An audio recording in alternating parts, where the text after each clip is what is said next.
Yan, lilinisin muna natin ito guys.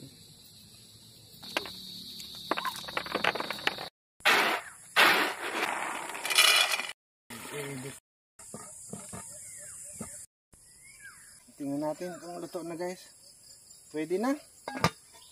Luto na. Yan. Ito na guys yung ating nilagang hinimay na mais. Ito guys, oh, pwede ding lagyan nito, oh. Mura na nyog para medyo maumay. Ayun, oh. Oh, binatog na nga ang tawag dito. Kaya lang ito, yung mura lang na diretsong nilaga lang. Sarap guys, oh.